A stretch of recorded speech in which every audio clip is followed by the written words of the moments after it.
Good afternoon, dear friends. I'm happy this afternoon that we can speak about one very precious aspect of the knowledge, which is called Samkhya. And on that basis, to understand the self-healing method, which is very natural and effortless practice, which everyone can do. So in that regard, I will start first, give short presentation about the nature of the life as it is expounded in the text of Samkhya also, in that science. And we know that the life, as we are researching ourselves and everybody around us, try to understand the structure of life and the source of life and the course of life and what is the goal of life. So this is interest of the humanity from many times back. And we had attempt to find the answers through some very wise people, and especially in the East as rishis, those who had a subjective approach to that research. It means they tried first to understand what is the basis of their own existence, the basis of their own consciousness. And then through that, to try to understand what is everything around us and what is the basis of the whole universe. And in the modern time, we have the modern science, which have objective approach. And they try to investigate the life and the different laws of nature and the structure of nature, from the gross to the more subtle levels of the structure, atomic, subatomic, and these fine particles and quantum field, and trying to reach as deep as possible on that objective approach to find what could be the source of all life and how to understand life and its manifestation. And they found that what we know today, life only in this 4 dimension, we are living on this gross level of the life.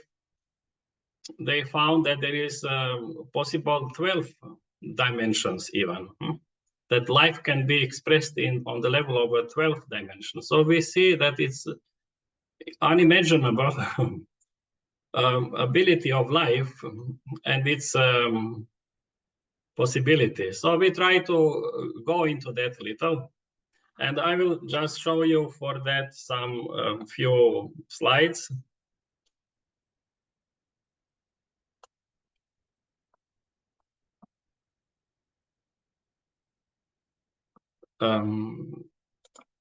So I hope you see the presentation. Yes. Yes. Okay, I try to make it bigger.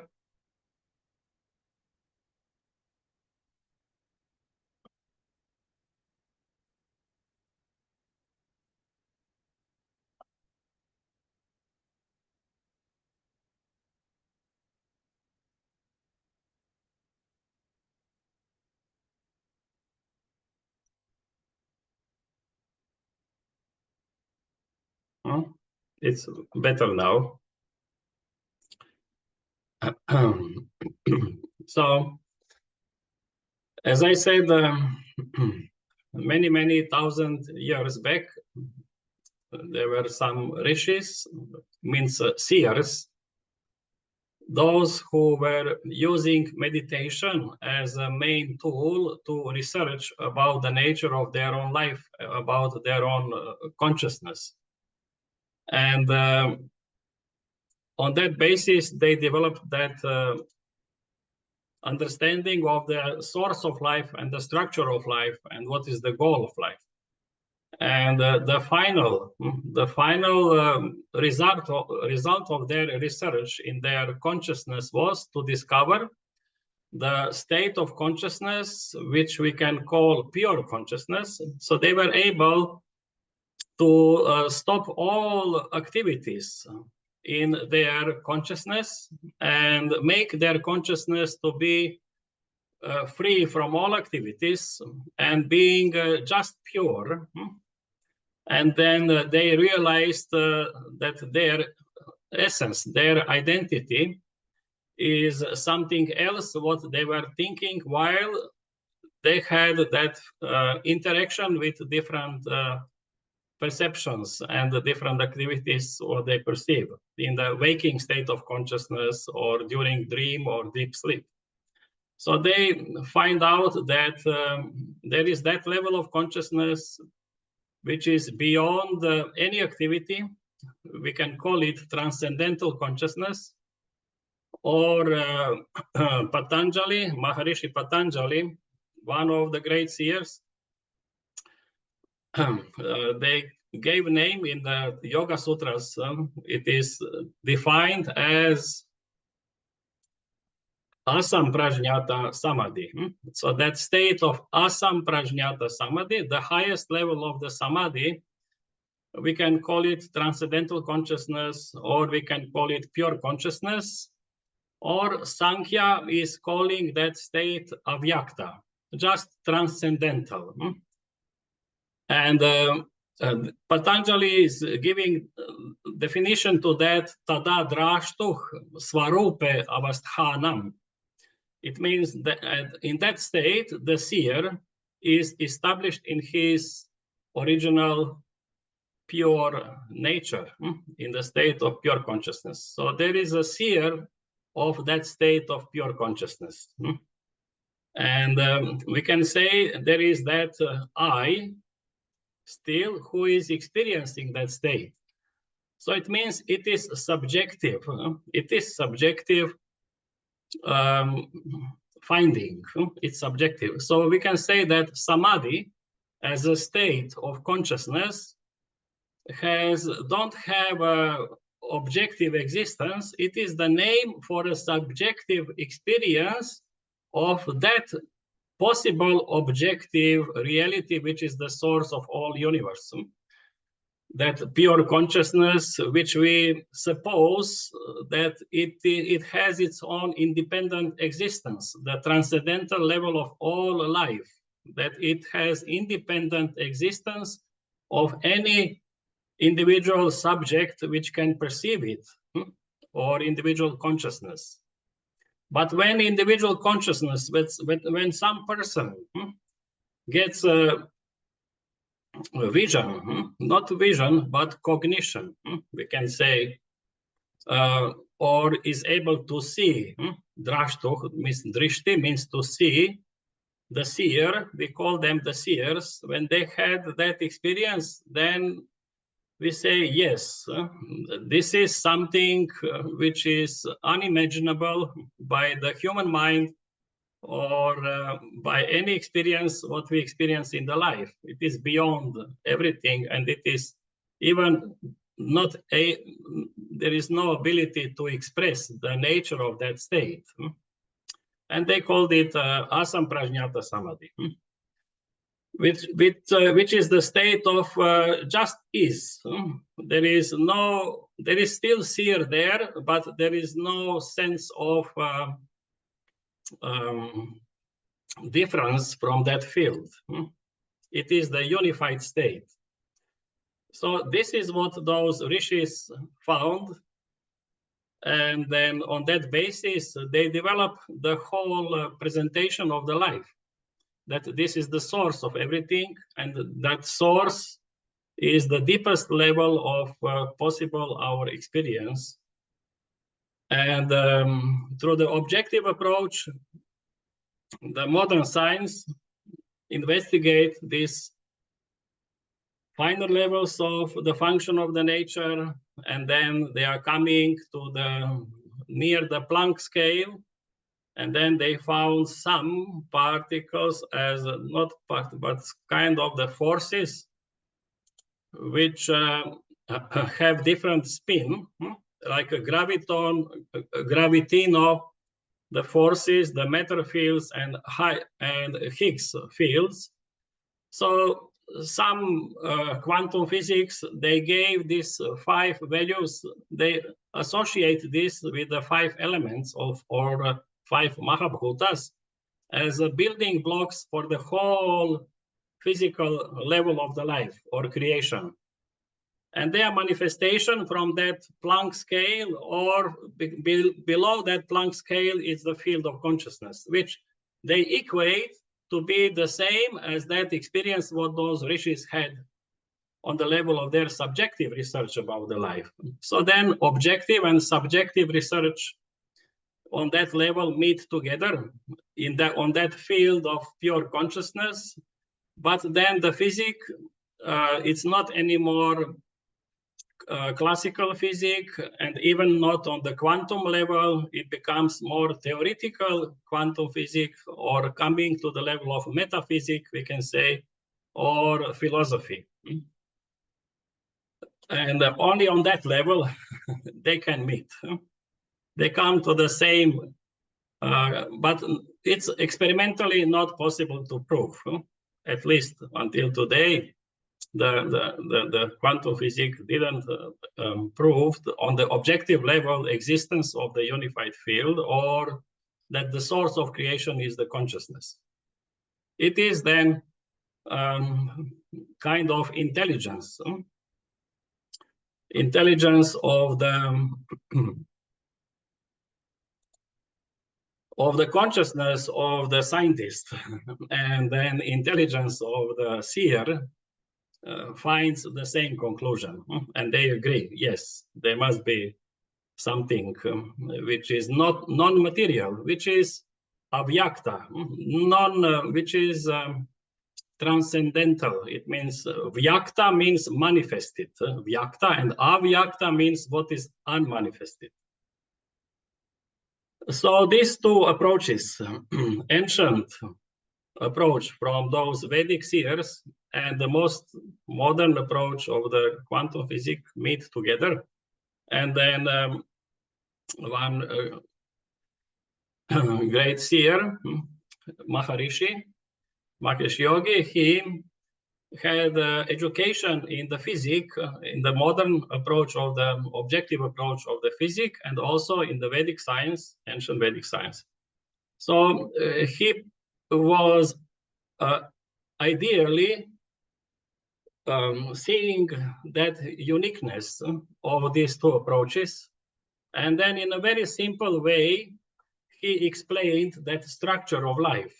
So he had very deep insight into that mechanics, and being able to explain in a simple language, which is neither a highly scientific language and neither some scholarly Sanskrit language about the nature of life. And then on that basis, he structured the science of creative intelligence, which is actually the science of the Samkhya. So now we will see the diagram of which represents the Samkhya. So this is just a little introduction for understanding about the structure of life, because on that basis, that process of self-healing is based. First, you need to have some understanding and the knowledge of the process.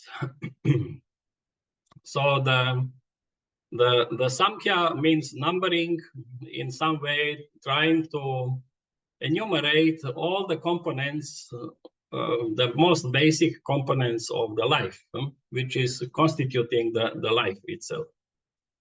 And the Samkhya, as it is part of the Vedic science, is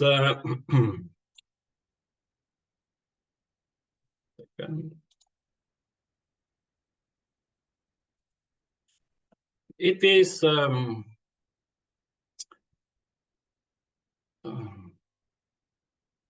defining existence of that level of life which is unmanifest, avyakta. Here you see the avyakta. That which is only one. And we can call it state of transcendental consciousness, or Patanjali calls asamprajñata samadhi, if it becomes experiential reality, or the state of being, or many different names are assigned to that value.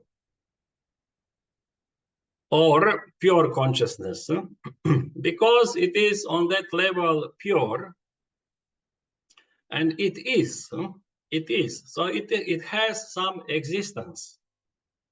That what is beyond any duality, which is completely unified state, it has its own existence, and because there is no other, only one, we can say pure existence. And because it is consciousness, it is the consciousness, it is able to be cognized, it is able to be experienced by itself, because it's only one, there is no other experiencer, and it is not some outer object which you experience, which maybe don't express the quality of consciousness. We say as a matter, some object, material, but this is the pure subject. So it is its own experiencer. It is its own existence and its own intelligence, which gives ability that it has knowledge about itself, that it can experience itself, that it is awake within itself and knows itself. So then we can say that one structure, that only which is one, by its nature, because it is consciousness, has within itself potential, or the two values, which is pure existence, and because it's only one, and pure intelligence, because it is just potentially there, but because it is in the state of avyakta, unmanifest, it is not active. It is not manifested in her activity, that intelligence. So we can say that pure consciousness has the two aspects to itself: pure existence and pure intelligence. And then this, I will just repeat what Maharishi Mahesh Yogi formulated, the basis of that relation between that existence and intelligence, because this is the basis of all life, and this is the key for all practices, for all subjective science, basis of all Vedic research and yogic research. And so he says, when that pure existence becomes conscious of itself, when the pure existence becomes conscious of its existence, then that aspect of pure intelligence becomes intelligent. Just remember that. When existence becomes conscious, then intelligence becomes intelligent.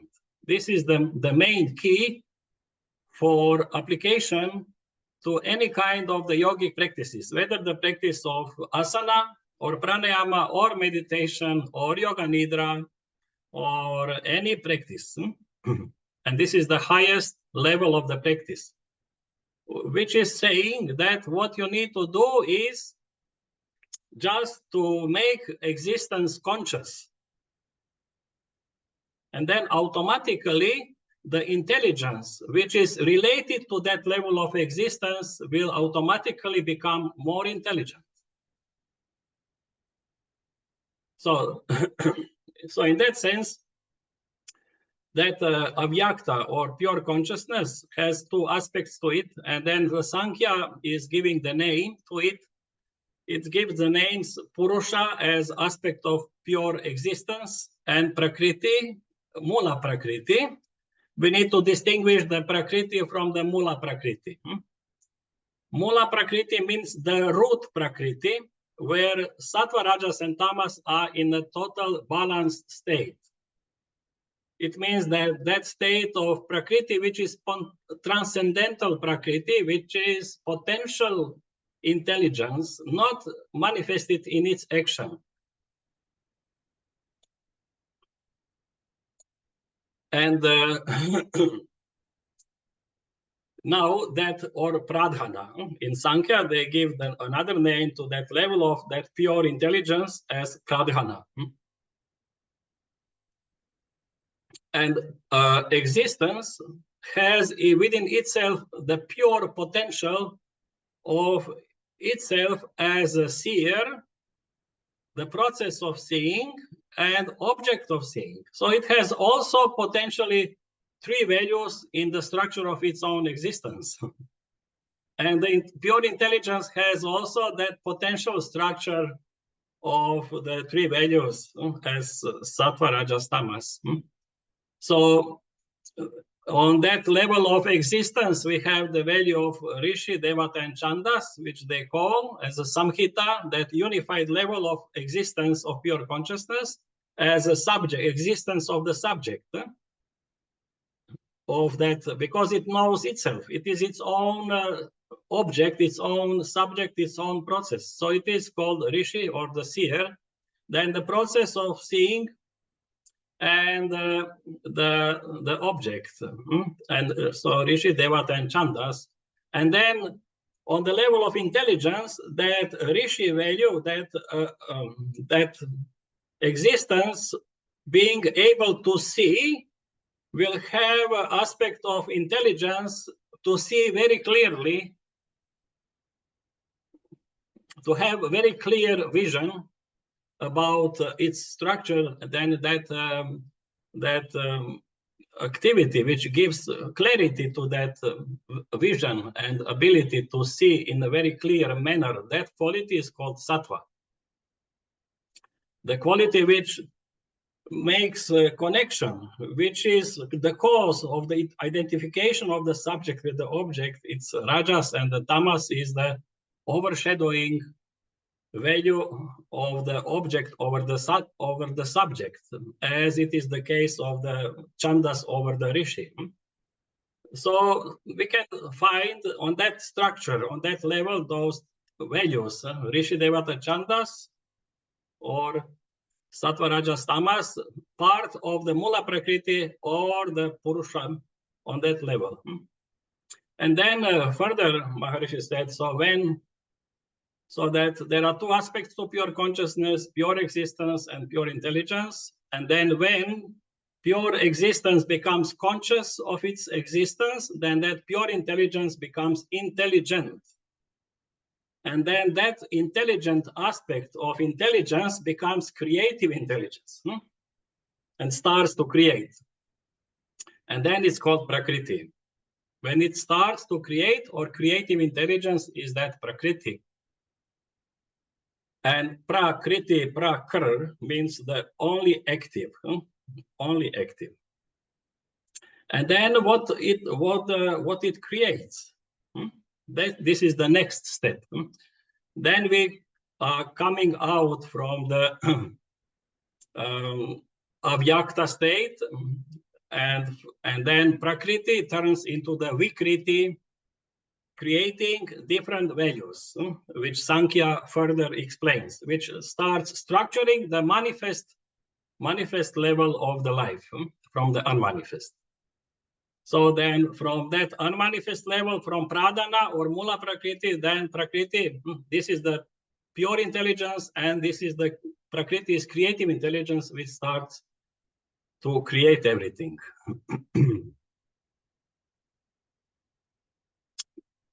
So I speak slowly that we can follow the idea of that Samkhya in a simple way. Then what is the first creation of the Prakriti? of that, and by what? What is what is the first instrument? We can say the first instrument of the Prakriti, by which it's causing creation of individual values.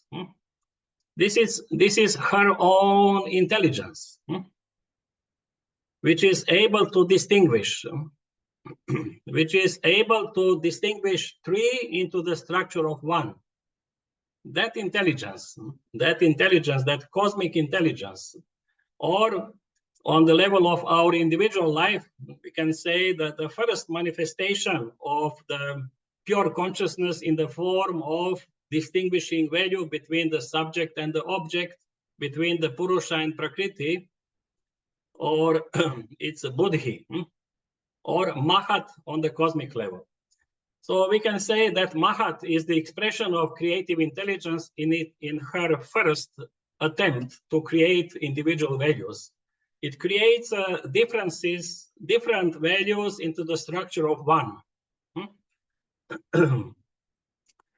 And then it starts to give the beginning of manifestation of individual values. So then that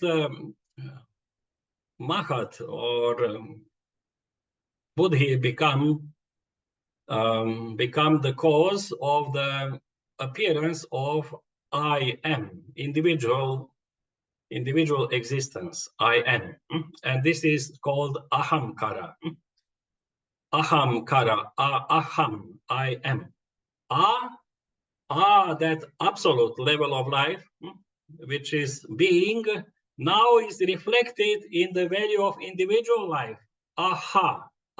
That ha, letter ha, is the Shakti, the power of letter ha is to ha. It's to manifest, it's to reflect what is in front. So the unmanifest gets reflected into the manifest structure. That's why everything what is in the unmanifest is just the manifest is the reflection of that. So then on that cosmic I becomes individual I, or aham. So, and then that I am become the basis of my individual life.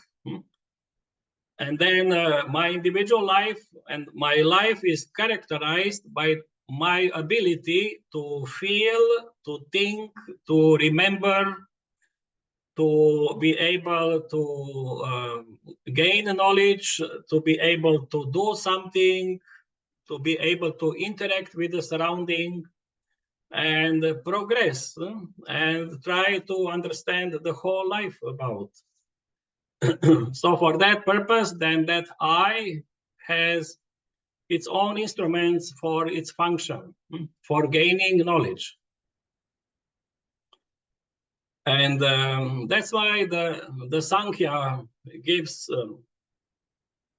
structure of the whole life in some categories. So first category, this what we already spoke, is the level of life which is never created, which is eternal, and has two aspects. One aspect is Purusha, which is never created, which is eternal and never creates, remains always silent witness. It's not participating in action, in activity. It's just witnessing quality. And then the other aspect is something what is never created, but only creates. And this is Prakriti. So Prakriti is not coming from Purusha, or it has equal level of endless existence beyond beginning and no end. There is eternal existence of Purusha and Prakriti. This is their nature. The life is eternal. The life has no beginning and life has no end. It's just the process which we try to understand. And when we are using ability to understand, then our mind is functioning now in certain level of dimension, which are very much restricted for the complete understanding. So we are trying to find some beginning in some time and then trying to find some end.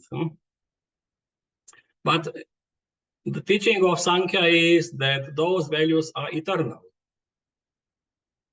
They are not created. Nobody created them. They are eternal. Because that avyakta is eternal, and these are just two aspects of the nature of avyakta.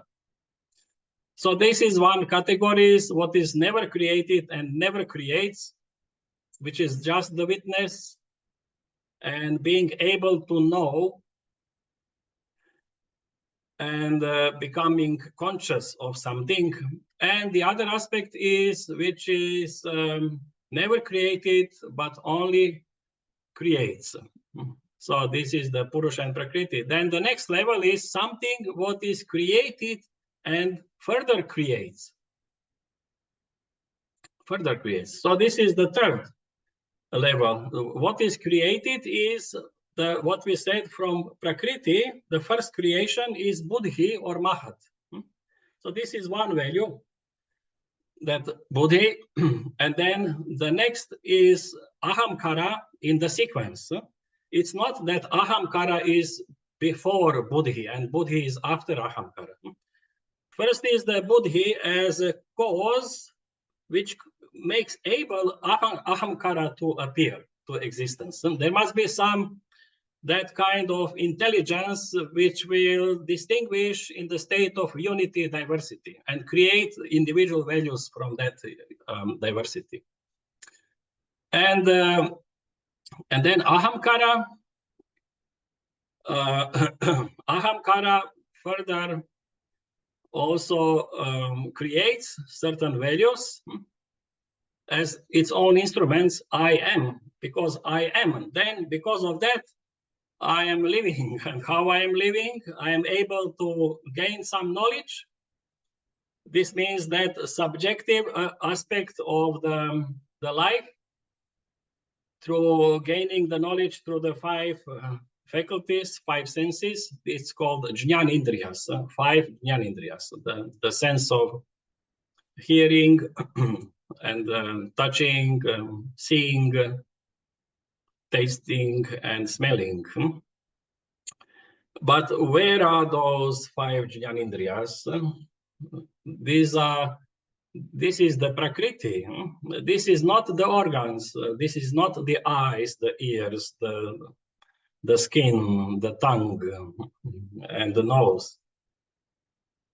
This is not even the different parts of our sensory cortex related to the different functions. But these are the faculties of that individual consciousness, which the center of that individual consciousness is Ahamkara. So then this is that what Patanjali calls Chitta, the field of individual consciousness is created from Chit, from the field of Avyakta, transcendental consciousness, that Chitta. And the center of that Chitta is Ahamkara, I am. I am that consciousness. I am that individual consciousness. And then in that field of that consciousness, there is that ability to function, to operate in a way to recognize some stimulants in our central nervous system, in the area of sensory cortex, to recognize those stimulants which creates the stimulants in the field of Chitta, to recognize that stimulants in the field of consciousness as sound or some object or what you see, shape or taste or whatever. So these are the instruments of consciousness. The five Jnanindriyas are the five instruments of consciousness, by which consciousness is able to recognize and gain knowledge about these tattvas, objects which they are able to perceive. And these are the five tanmatras. For the sense of seeing, the object is the shape. For the sense of hearing is the sound, and like this. So these are these 5 tanmatras. And so then from the ahamkara, there is a creation of these jnanindriyas, also ability to gain knowledge and ability to act, because this is important for our life, that we interact with the surrounding. And how we are acting, we have the ability to speak. There are 5 organs of action, karmindriyas, 5 pancha karmindriyas. Ability to grasp something, to walk different distance, reproduction, eliminate things from us. Like this, there are 5. But these are also, again, abilities of our consciousness to do some action. Because from where action starts, it's from the consciousness stimulating certain in motor cortex and some other parts of the central nervous system, which are responsible for activating those organs on the physical level to do some actions. It means, again, these are the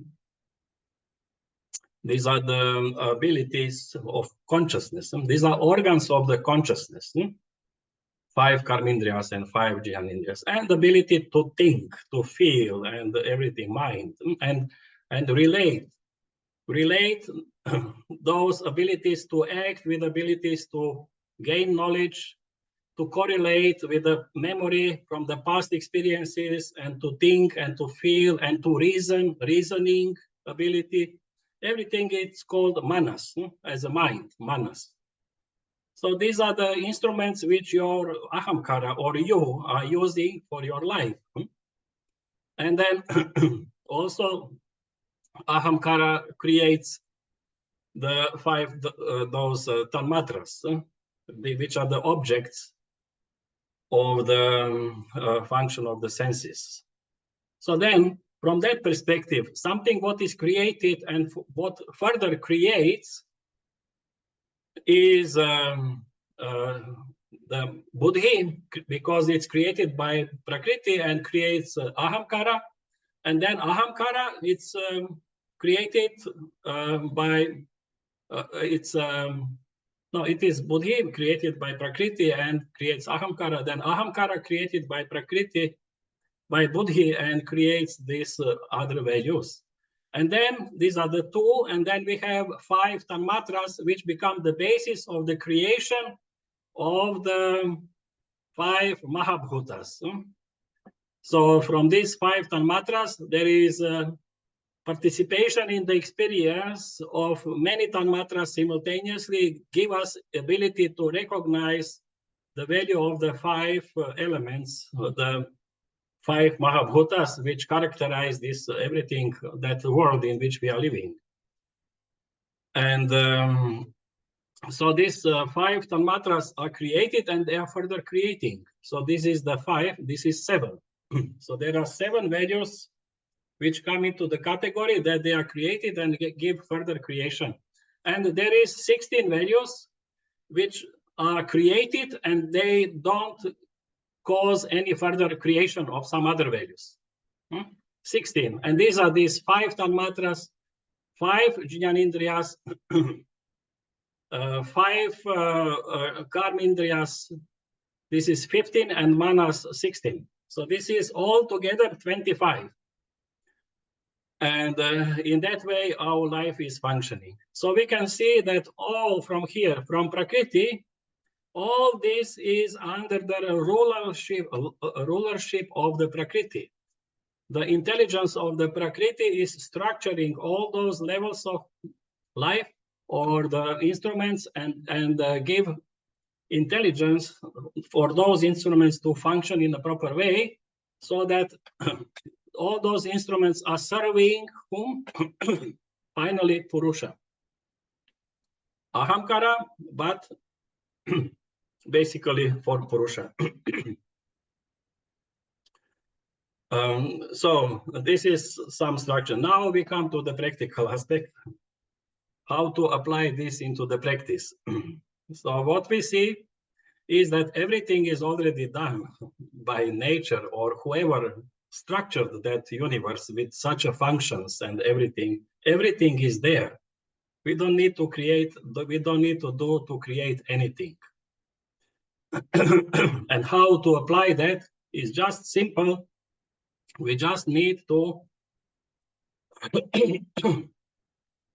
slowly withdraw our awareness from this gross level in the opposite direction, and allowing our consciousness to be conscious on that level of existence, So when consciousness becomes conscious of that level of existence, when that level of existence becomes conscious of itself, then intelligence related to that level will improve its function automatically.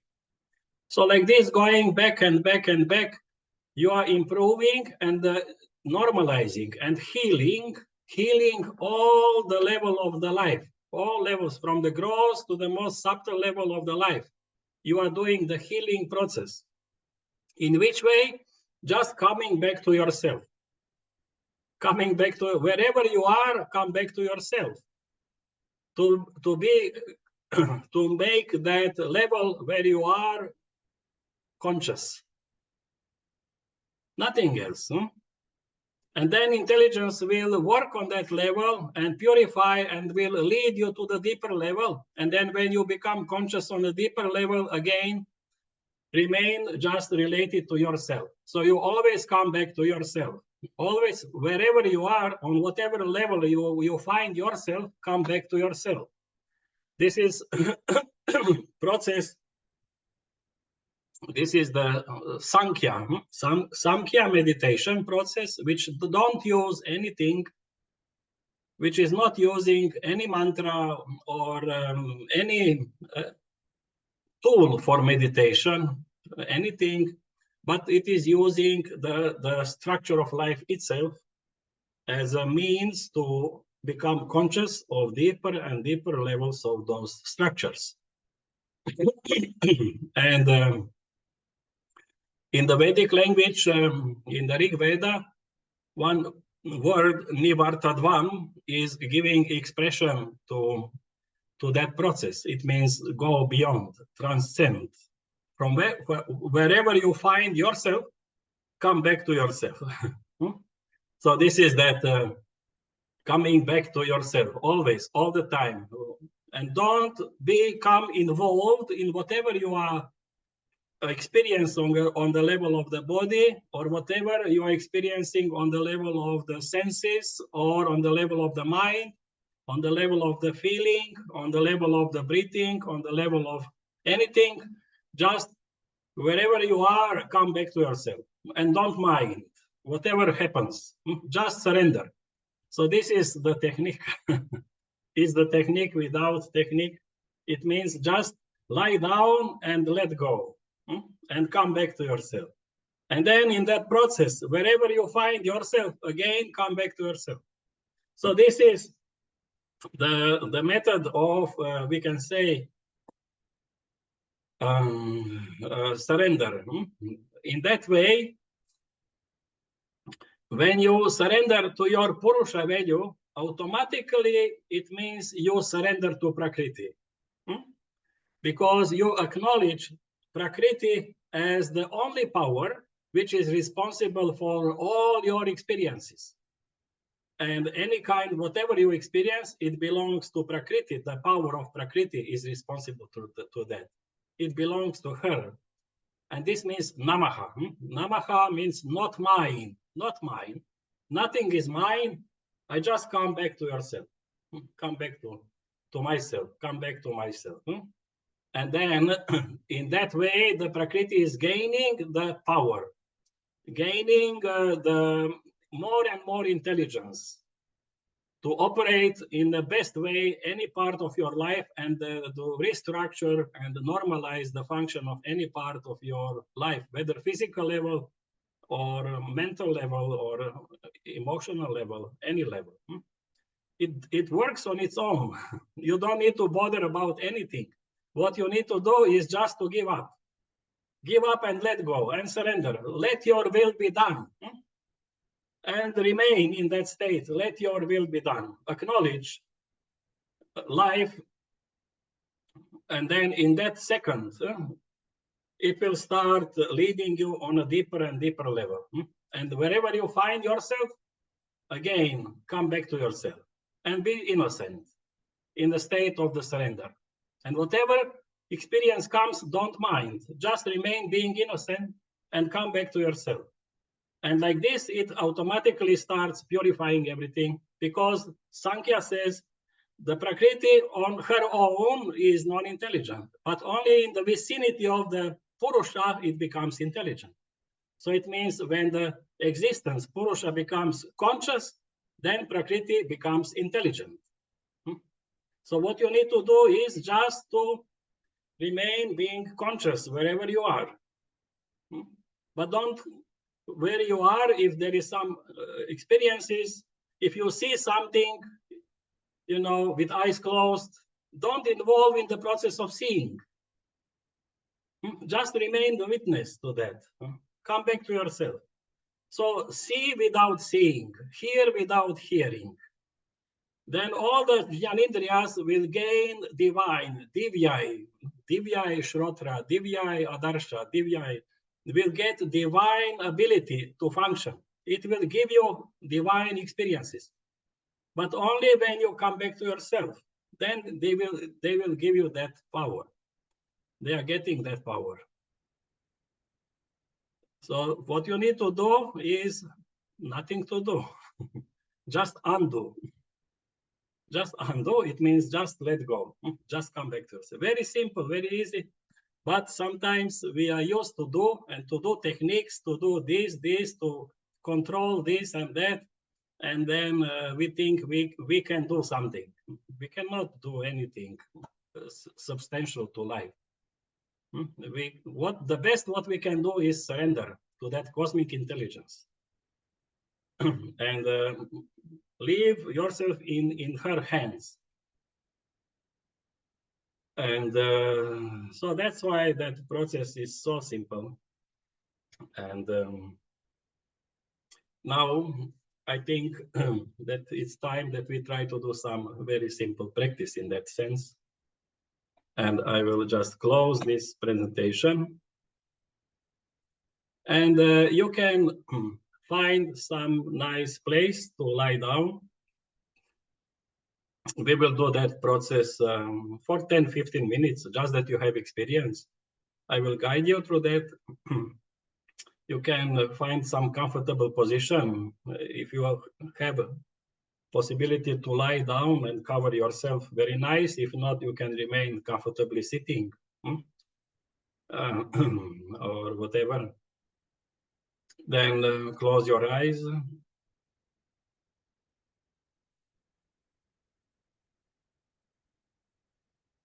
And what we will do, just to shift our attention from the outer world to the internal space of our body, we do the process of Deha Bhava, means bringing awareness to our body. And we will do just very simple connection of our consciousness with our physical existence. Make the physical existence of our body conscious experience. We can start from the feet. Just bring your attention to the feet, or better to say, bring your feet in your awareness.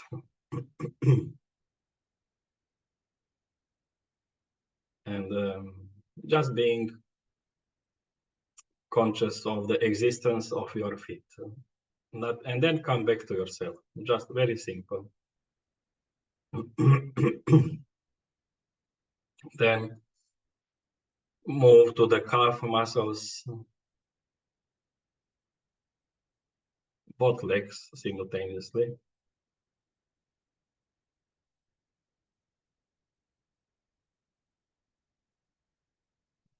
Then to the knees.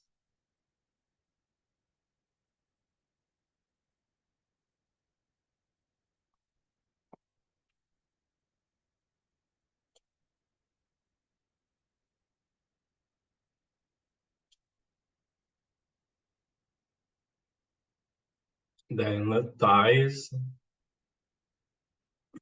It's eyes closed. We use proprioception, inner awareness, to make conscious connection, experience of that part of the body. Up to the groins and the hips.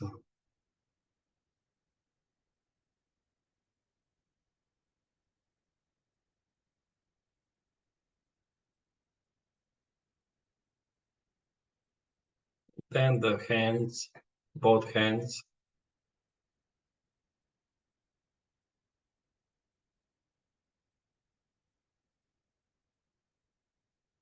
Lower arms.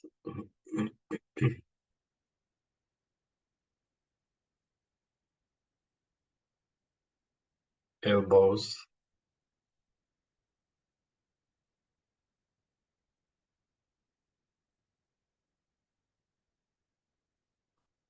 Upper arms.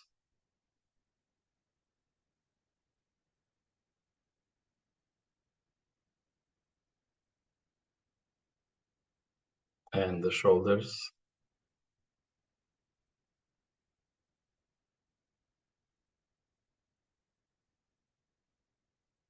Now we move to the torso, making becoming conscious of the inner life in the torso. Now we go to the internal space, the pelvic space. We connect consciously with the pelvic space and feel that breathing movement there of expanding, retracting. And observe what happens when you become conscious of that part of the existence of your body. Then the intelligence becomes more active. The breathing movement starts naturally to become more open and active, more free.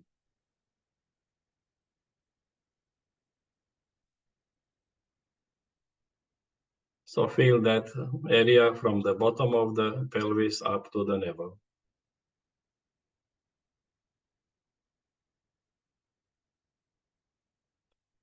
Now slowly move your attention from the navel to the heart, the stomach space,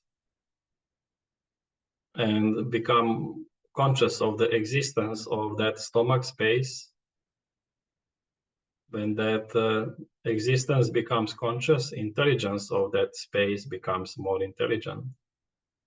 And you will feel now that that breathing movement becomes more strongly and freely expressed there than in other parts of the torso.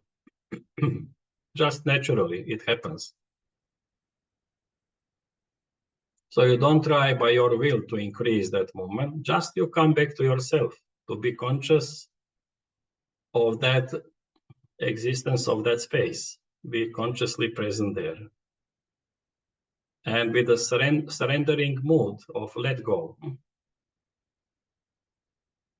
Then prana panavayu, as expression of the function of Prakriti, becomes more free in its function of expanding, retracting movement. Now shift your consciousness from the heart to the neck region in the chest space. Now just feel the same thing will happen. Become conscious of the existence of that space and then come back to yourself.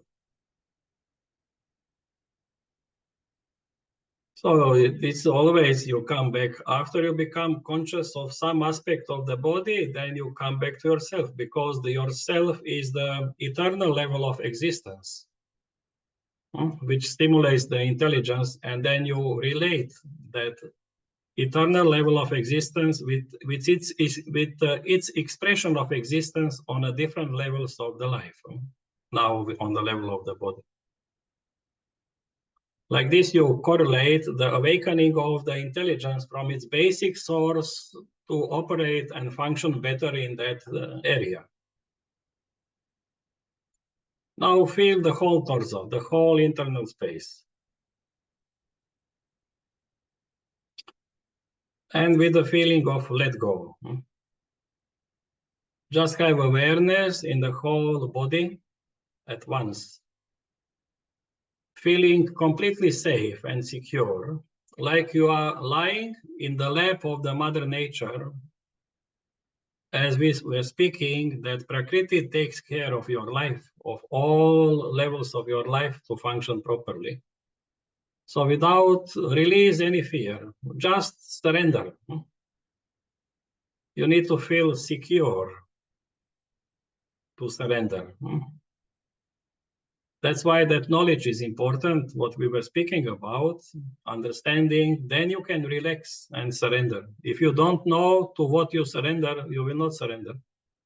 The knowledge has that value which gives you ability now that you can just give up any intention from your side and let go. This gives you ability. Now you are just the witness, whatever is happening, being conscious witness, and it activates not only cortex, it's not anymore cortex active, but subcortical area or the midbrain related to the mental functions, emotional. Then maybe some thoughts come, memory, whatever you perceive in the internal space now, just come back to yourself with the feeling of let go. Don't suppress anything. Don't support anything. Be neutral, just the witness.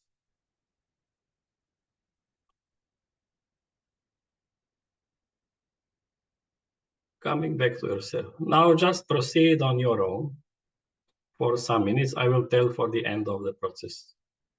It will lead you in a spontaneous manner, but the main principle is wherever you are, come back to yourself innocently. To come back to yourself, you don't need to do anything, just let go. Just remain being in the surrender mode all the time.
Now slowly move your fist open and close, and the feet move left, right.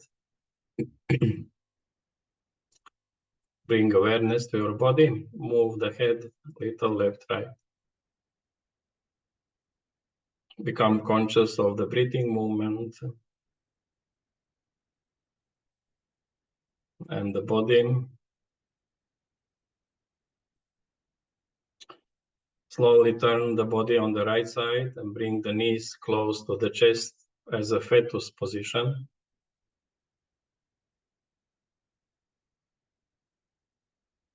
And feel the region below the navel, the breathing movement of expanding, retracting. Connect with that. This is the Brahmasthana of the Stula Sharira, the gross physical body, the Basti Marma. So then you are activating energy on that level for the gross physical body. Then with the help of your arms, you can come to sitting position. With eyes closed, rub your palms.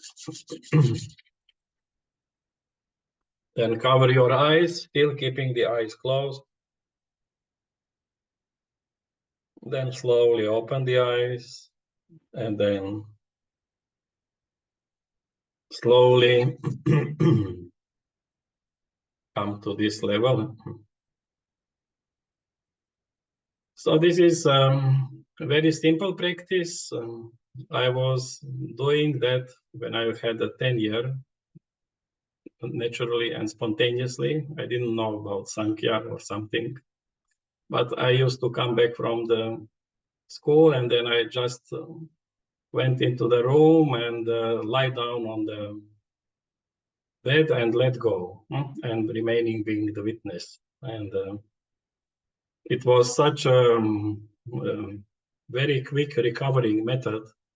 You could feel how you sink into the deeper levels of your existence, and then the energy level, and then like a river of energy is streaming from the feet to the head all over your body, and refreshing you, and a beautiful practice.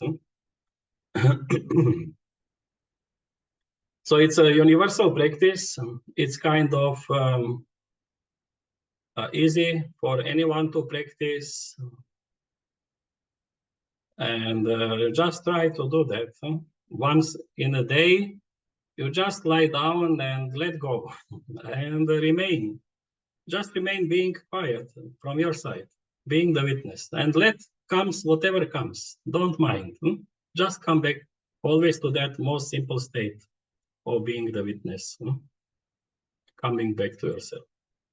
And remaining like that for maybe 15-20 minutes, you will feel very beautiful results of that practice. Recovering your whole physical and mental level.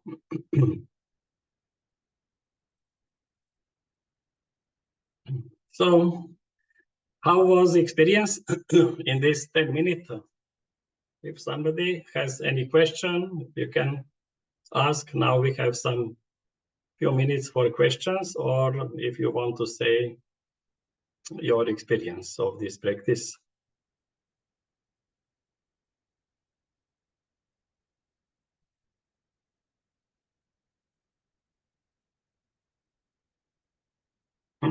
Yes, Ulrike, you need to open the mic. Okay.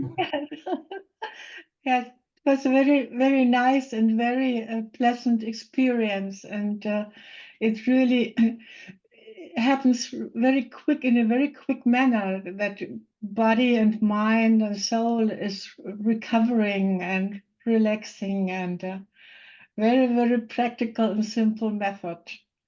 Can be done everywhere, in any hotel room or outside in the grass. And thank you very much for this simple method of recovering and healing. Thank you.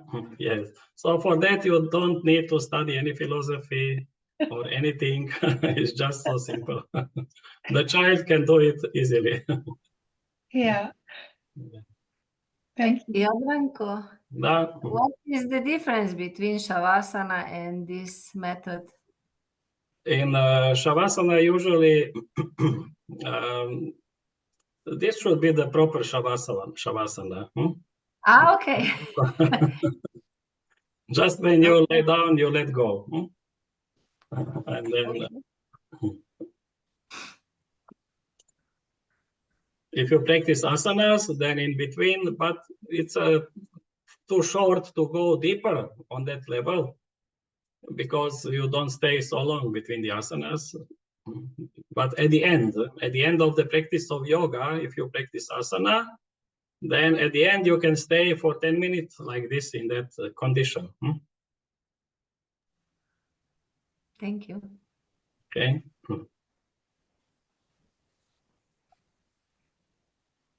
Yes, there's some other question. Yes, you can even fall asleep, whatever happens.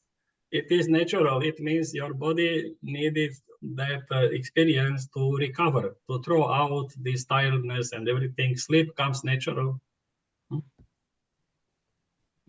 Can I ask one question? Yes. So you just explained that Purusha is never created, eternal, and Prakriti is also never created and eternal. So it seems like there is a gap between them. So what in the end will unite them? They are always united.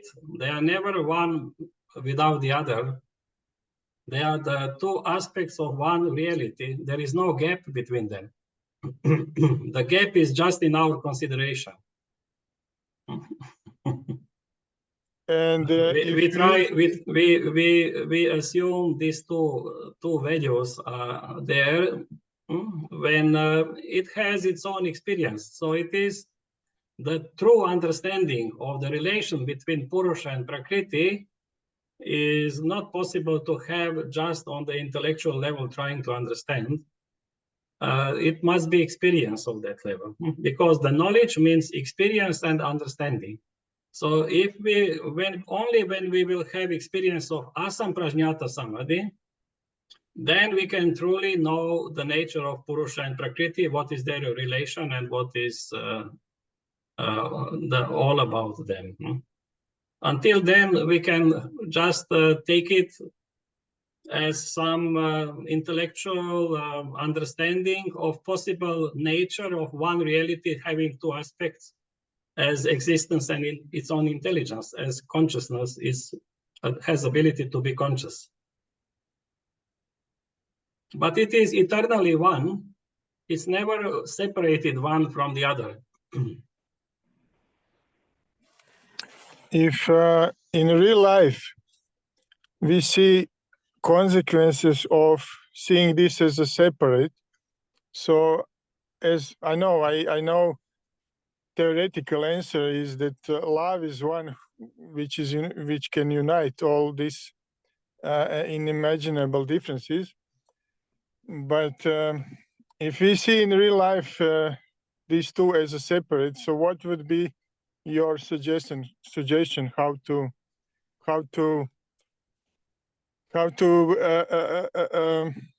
bridge this gap?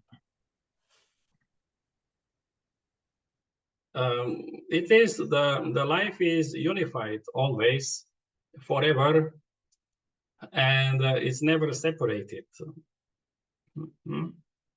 It's never separated. We can be united in love, or we can be united in hatred, or we can be united in. Yeah, I can use another term. So if we see there is a connection. There is connection always. yeah, right. I can use another term. So if we see silence and dynamism as not integrated as one, what will be your suggestion how to bridge that gap?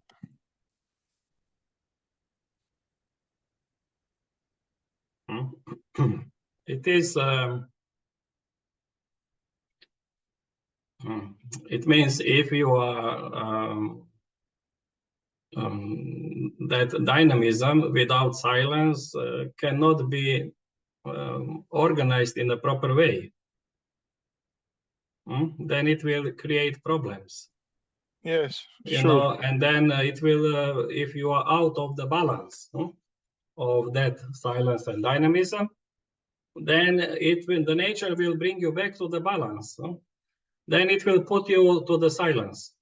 If you are only active, not having enough rest, and then gaining too much stress and everything, going in the wrong direction, then the illness is the result. And the first thing what you need to do when you are ill, to rest.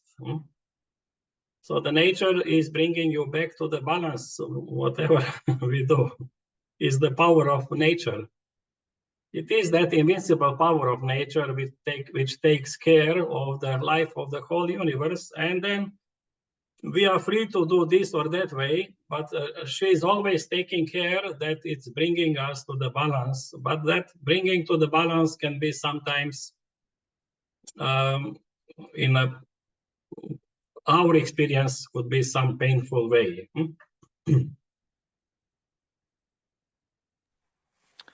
Thank you for the answer. Yes, okay. So now it's already, I think, time. We conclude our session for today. And then I thank you very much for participating, and try to do this simple practice. And then we see each other next time on another topic. So goodbye. Thank you very much. Thank you. Thank you. Bye-bye. Thank you. Bye. Bye. Thank you. Bye. Thank you. Bye.